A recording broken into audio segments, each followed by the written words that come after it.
Советские инженеры любили удивлять западных коллег. Например, они передвигали дома весом в несколько тысяч тонн. Вместе с подвалами, не отключая воду и свет. А главное, пока жильцы мирно спали в квартирах. Если градостроительная концепция изменилась, у архитекторов остается два варианта. Самый простой — снести все то, что мешает. Но это непрактично. Поэтому был найден более изысканный способ — передвигать старые здания в новые места. Пусть даже они весят тысячи тонн. Именно этим в 1930-е годы увлеклись советские строители. Благодаря инженерным находкам удалось расширить центральные московские улицы и сохранить исторические здания. Кому-то это до сих пор кажется фантастикой. Тем более, если учесть, что такие перемещения происходили без отключения коммуникаций и выселения людей. Рассказываем, как все началось и почему дома переезжали без повреждений. Первые гуляющие дома. Первые документальные свидетельства о передвижении зданий относятся к 1455 году. Тогда итальянский архитектор Аристотель Фиораванти без единого повреждения передвинул 25-метровую каменную колокольню в Болонье на 13 метров. Российские умельцы осуществили подобную операцию несколько столетий спустя. В 1812 году крестьянин Дмитрий Петров из города Моршанска вызвался увести старую церковь, чтобы расчистить место под новую. В результате деревянная постройка была сдвинута на 30 метров вместе с находящимися внутри прихожанами. Первый же переезд каменного здания состоялся в 1898 году. Опираясь на опыт иностранных коллег, инженер Осип Федорович передислоцировал двухэтажный дом на Каланчевской улице в Москве. И все же эти случаи долгое время были единичными. Массовое переселение домов началось в 1935 году, когда утвердили генеральный план реконструкции Москвы. Документ предполагал расширение центральных улиц города, для чего требовалось разрушить многие постройки, в том числе памятники архитектуры. Поскольку делать этого никто не желал, советские руководители сформировали специальную организацию, которая занялась передвижением зданий. В нее в основном входили специалисты-метростроевцы. Ради пробы они переместили 6 небольших зданий, а потом взялись за масштабные объекты. Руководить работой назначили инженера Эммануила Генделя, который незадолго до этого передвинул 320-тонную фидерную подстанцию. Она мешала прокладке трамвайных путей. Как менялись центральные улицы. Дом стоял на этом месте, он пропал с жильцами вместе. Так писала про передвижку одной из пятиэтажек Агния Барто. И это не художественный вымысел. Иногда строители двигали здания без предварительного выселения людей. Один из примеров — переезд жилого дома на улице Осипенко, ныне Садовническая улица. Он был построен буквой «Г», длинная сторона которой пересекалась с новым Краснохолмским мостом. Сложность заключалась в том, что дом стоял на заболоченном грунте, а его каркас обладал недостаточной жесткостью. Эммануил Гендель предложил решение разделить дом на две части, а затем переместить одну из них и развернуть на 19 градусов. Задумку осуществили за 3 дня. Все это время жители находились в своих квартирах. Похожая история случилась при строительстве Большого каменного моста. На его пути стоял совсем еще новый пятиэтажный жилой дом, включавший 4 подъезда. Никто не хотел его сносить. Но прежде чем перевозить здание, его требовалось поднять почти на 2 метра. И это при том, что вес постройки составлял внушительные 7,5 тысячи тонны. Однако инженеры снова превзошли себя.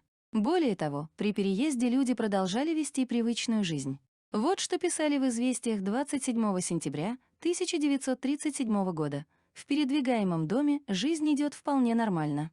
Действует телефон, водопровод, электричество, газ. Это оказалось возможным благодаря временной системе коммуникаций и специальным гибким кабелям, которые предварительно подключили к зданию. Советские инженеры перемещали объекты настолько плавно, что жильцы не всегда сразу это замечали. Так произошло с бывшим Савинским подворьем, которое теперь находится по адресу Тверская, 6/1. О новом месте жительства люди узнали только на утро, когда проснулись. Им намеренно не озвучивали точные сроки проведения операции, поэтому в назначенный день все были в квартирах и ни о чем не догадывались. Пока жильцы спали, метростроевцы трудились в поте лица. Это сооружение оказалось самым тяжелым из всех, что перевозили ранее. Оно весило 23 тысячи тонн. Результат впечатлил всех. Бригада Эммануила Генделя провернула все так ловко, что в одной из квартир уцелела башня из кубиков, которую накануне вечером сложила шестилетняя девочка. Рельсы, шпалы и домкраты. Чтобы добиться плавности и не повредить здание, требовалось огромное количество рабочих рук и строгое соблюдение технологии, которая к тому моменту мало чем отличалась от метода Аристотеля Фиораванти.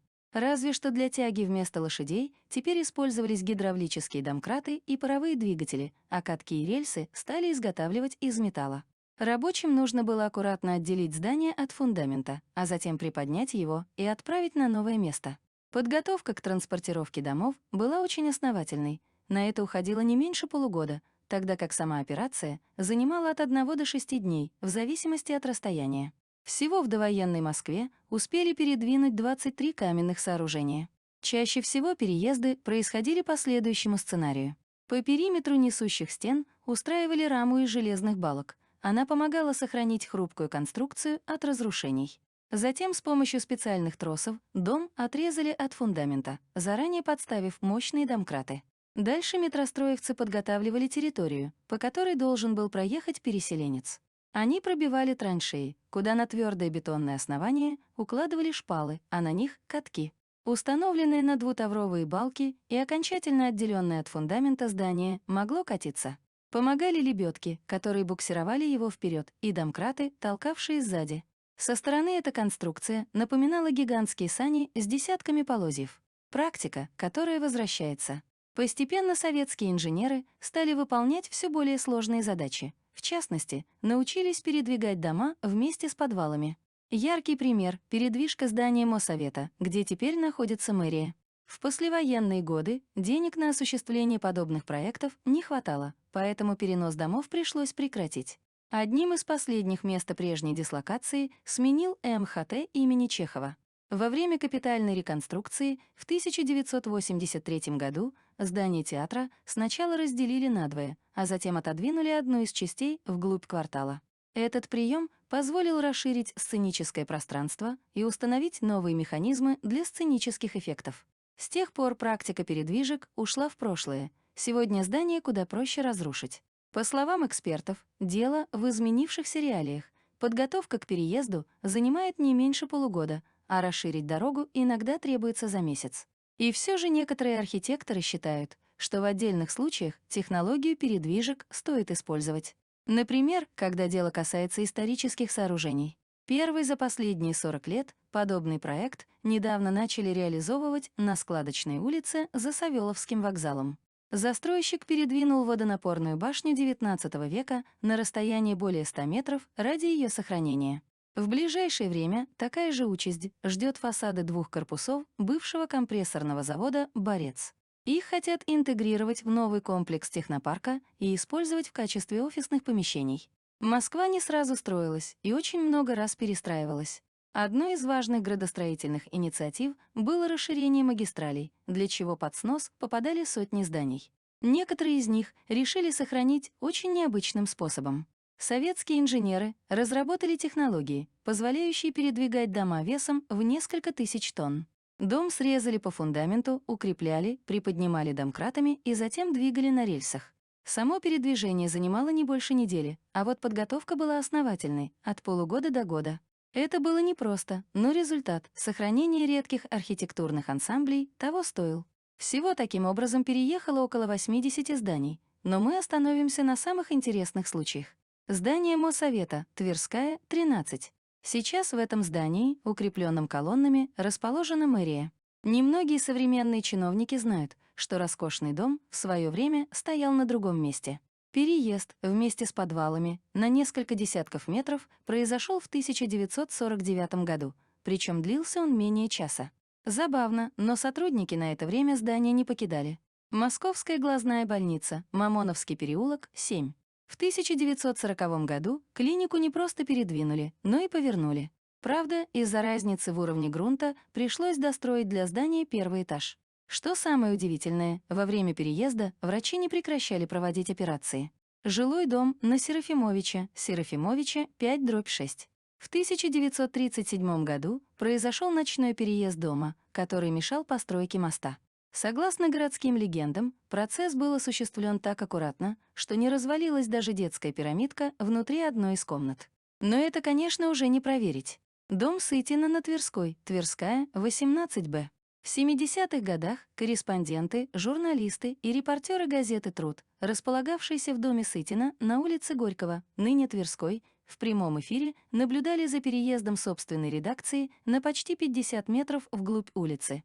Стрелки на приборах показали усилие 170 тонн. Мощные блестящие цилиндры 4 домкратов уперлись в стальные балки, на которых покоился готовый к передвижке дом, и он медленно покатился по рельсам вдоль главной улицы Москвы. Со скоростью секундной стрелки вращались толстые стальные катки, и почти незаметно глазу махина здания уплывала в сторону площади Маяковского, писали сотрудники в репортаже, посвященном этому событию.